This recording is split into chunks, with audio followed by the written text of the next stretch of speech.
Juice WRLD seemed to be on top of the world, his music career exploding. Fuck sipping, I'm up down a whole bottle. Switch up to the white bins. You made my heart break. I've been living fast. Why don't you talk tonight? They say hard work pays off. I've been feeling paid. Try to tell that shit you did. Even before I started recording music, like a long time ago, just listening to it was therapy. Okay. I didn't came through with the K. No offense, nah, fuck that, all offense. Police come through, I'm out the trap, I hop the fence. New York, if you're ready for my brother Juice, put a gun up. Put it up right now, put it up. Woo! Oh yeah.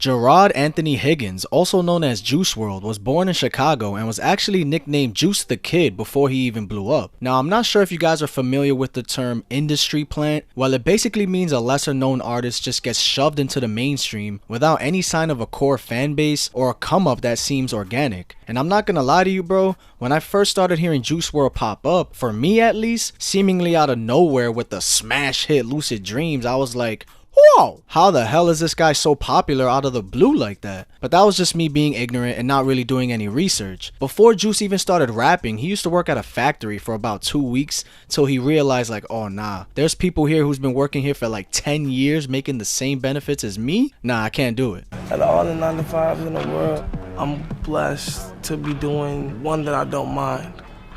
You know, before I got famous, I actually had a job for like 2 weeks in a car factory on some 8-mile shit.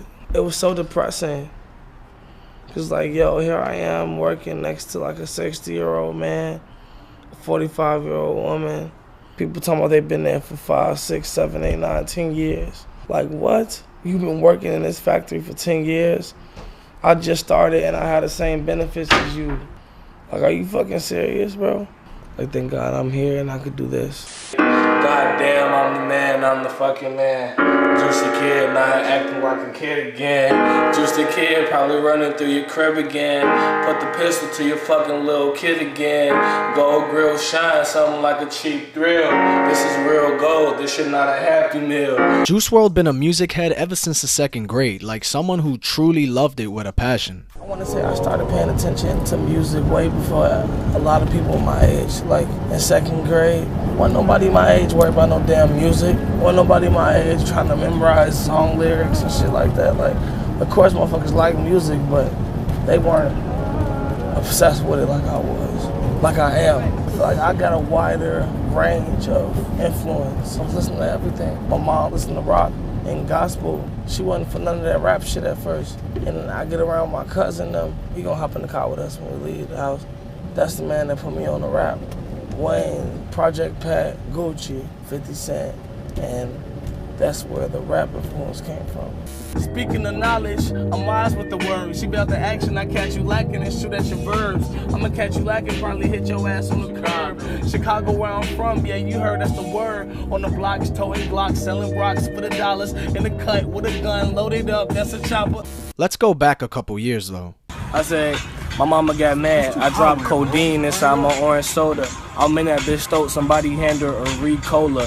She handle babies better than the damn baby stroller. Yeah. I'm testing all these bitches like a damn tester roaster. Yo, Juice WRLD was always freestyling, bro, and it was always off the dome too. But anyways, Juice would drop his first piece of music on SoundCloud as Juice the Kid on February 2015, and it was a mixtape called What Is Love, with his first song being Forever. Forever, forever, she stay on my mind like forever, forever. He wouldn't drop anything music-wise for a whole year until January 31st, he would drop his Juiced Up EP. I think I'm too smooth for my own good. Think I'm too smooth for my own good. Speaking of the word juice in his name, he got it from 3 rappers: Tupac, Soulja Boy, because he had a mixtape called Juice Mixtape, and the MC Juice. Part of the reason why I kept Juice in my name wasn't only for Tupac. It was for 3 rappers actually. Tupac, Soulja Boy had an old tape called the Juice Mixtape, and then the MC Juice. I think he was one of the only people to beat Eminem in a rap battle. He wouldn't drop any tapes for a whole nother year until February 2017 with his Affliction EP. Shit's fire. To be honest, everything he makes is fire to me, but that's besides the point. Before I get your name, girl, I gotta warn ya. 2 months later, he would drop a 2-song EP called Heartbreak in Hollywood 999. Ooh, bad bitch only coming over for a taste. Then the next month, he would drop what is probably his most popular mixtape, because this is when he dropped the song Moonlight, in which he thought it was gonna blow him up. Lucid Dreams was originally on this tape as well, and to me personally, I think he really established and polished his style with this project. Dancing the moonlight, oh, dancing the moonlight, oh. Let me know what's up with you. Bread, then I get my head, then I get my closure. In the summer of that year, he would drop one of my favorite songs from him as a random song on SoundCloud called All My Fault. She told me that it's all my fault. It would've been perfect all along. He then went on to drop a 2-song EP on his SoundCloud called Binge Drinking Music. Just another day without you. Plunge to the strong marijuana. If I die, tell my mama I'm a stoner. Then on December 22nd, he would drop an EP called Nothing's Different, which had a song on it called Dark Place. Bruh, that song is super sad to listen to nowadays, man. If you ready to cry, bruh, go bump that. But it also included a song that would be his most viewed song on SoundCloud at the time with 11K, and it made Juice WRLD super hype. But I'm sure he didn't expect what was gonna happen just within the next 3 months.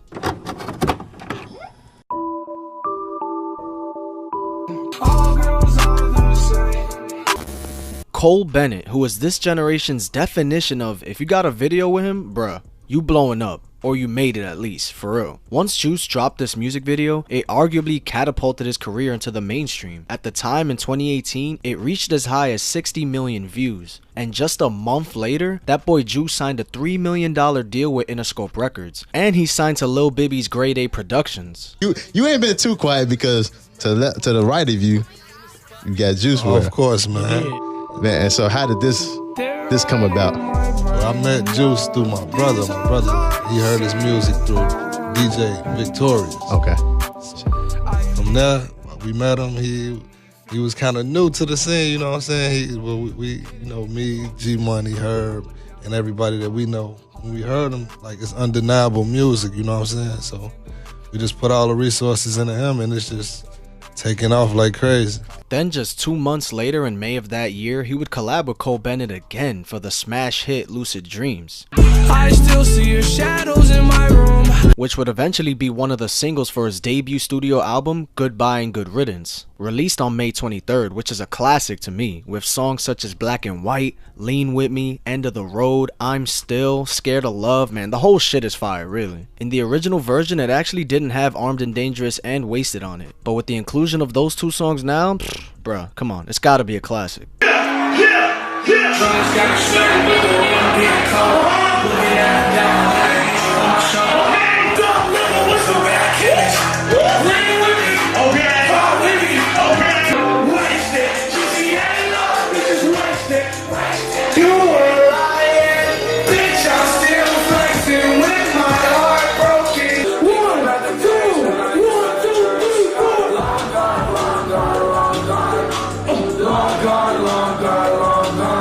On June 22nd of that year, Juice would drop a 2-song EP called Too Soon, which included the tracks Rich and Blind and the classic song Legends, dedicated to X and Peep.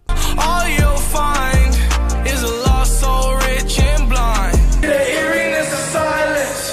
This time it was so unexpected. In October of that year, Lucid Dreams peaked at number 2 on the Hot 100, eventually going platinum. Not too bad for a song that sat on SoundCloud for 5 months before even hitting 100,000 plays. It's fucked up, but it's not. It's not the time.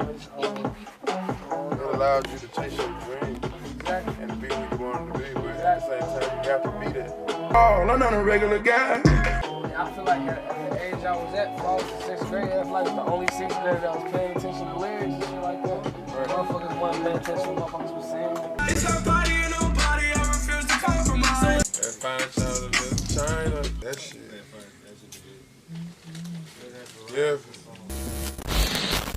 She getting realer and realer, all of my bros to the south. I get high, and have no issue. She give me top in the Tesla. I'ma invest in the extra. But I'm on the Ricks. The World on Drugs released on October 19th and was a collaborative project with Juice and Future. Admittingly, at first, I wasn't the biggest fan because it felt kinda rushed to me, till it took a while to grow on me. This tape is actually pretty fire, and is a bit underrated to me. He also contributed to the soundtrack of Spider-Man Into the Spider-Verse with the song Hide, which is an amazing track, bro. She made me leave the thrills at home, and I'm fine with it. He was also featured on Ski Mask's Stokely album with the classic Nuketown track, bro. Glizzy crack your ass like Soulja Boy, screaming, yeah, bitch. Bitch,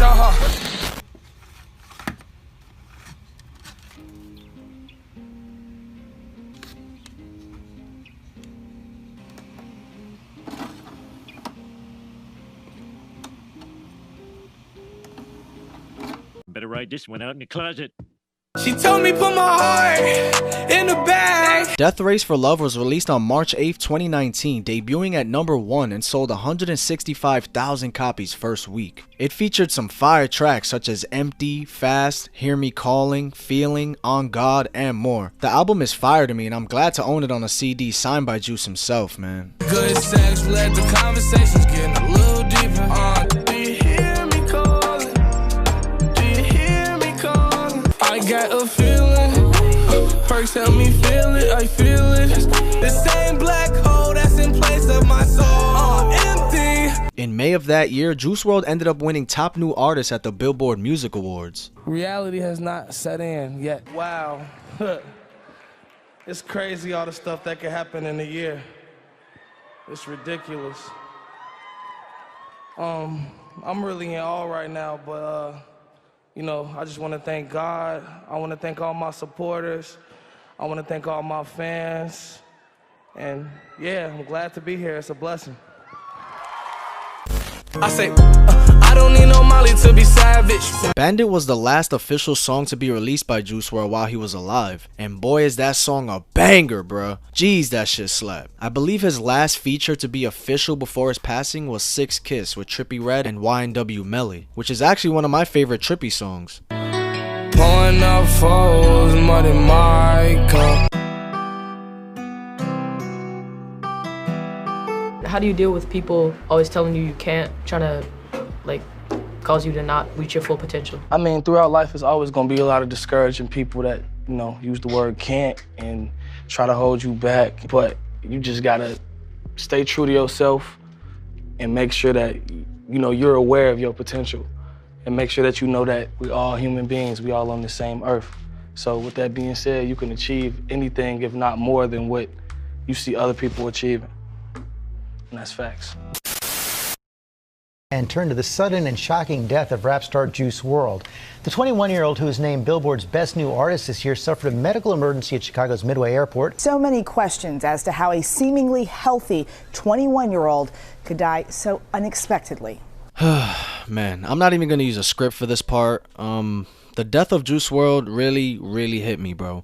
When X passed, it hit me a lot, and it still hurts. But for some reason, this hurt me more. I went to 2 Juice WRLD concerts last year, man. I saw him at Rolling Loud just 2 months before, and I listened to him literally every single day. I watched all his interviews, his Instagram lives, you name it. And when I woke up to that news, it was just so sudden, bro. A week after his 21st birthday. And what makes it so sad is the lyrics he talks about, man. He spoke a lot about his drug use and death and heartbreak. It's just kind of cringe to hear him talk about these things now, you know? It's like, oh, I wish that pilot never would have snitched, bro. Or I just wish that Juice would have just went to jail, bro. I'm sure his mans would have took some blame. Or he would have just got out on bail or something, man. It's just so unfortunate. The kid was ridiculously talented and was one of the best song makers slash freestylers that I've ever seen, especially from the new generation, bro. He's the best out of any of these new guys in my opinion. And now we're getting, of course, a bunch of posthumous features. Bear me like a pharaoh with this money and my go-to. Bitch, I'm a druggie. So can you have my drugs for me? Do you worse than your ex-boyfriend did you? Monster. You get in my way, I'ma feed you to the monster. I turn the news on when I smell death in the air. That's a $200,000 gift, bro. Won't let go. I'm the type to show you that you're too special. And the single to his next studio album, The Outsiders, with Righteous honestly being one of my favorite Juice WRLD songs. Taking medicine to fix all of the damage. And apparently there's at least 2,000 songs that Juice left for us, bro. And you know what? I kind of believe it. Because I have at least 100 leaks that I downloaded onto my phone. Leaks that I wish I can play for you guys, but you know how YouTube is with their copyrights. Just go listen to the songs Airport Security, Want To with Playboy, Starstruck, Tonight, Try Me. Bro, there's so many. So yeah, I'm curious as to how the label is even going to choose what songs to put on this next album. Is it going to have like 40 songs on it? Because all of Juice WRLD's songs are fire, so that's going to be tough. Maybe like 3 different deluxes or some shit. Nah, but damn, man. I honestly feel like Juice WRLD was going to be a mega star in this game. He was already big, but I'm talking like Travis level at least, probably more, or Post Malone status, bro. Arguably, he was already there, so he was just too good. Juice WRLD, rest in peace, bro. And to all the people who you touched with your personality, humbleness, genuine love for the fans, and your music, we thank you.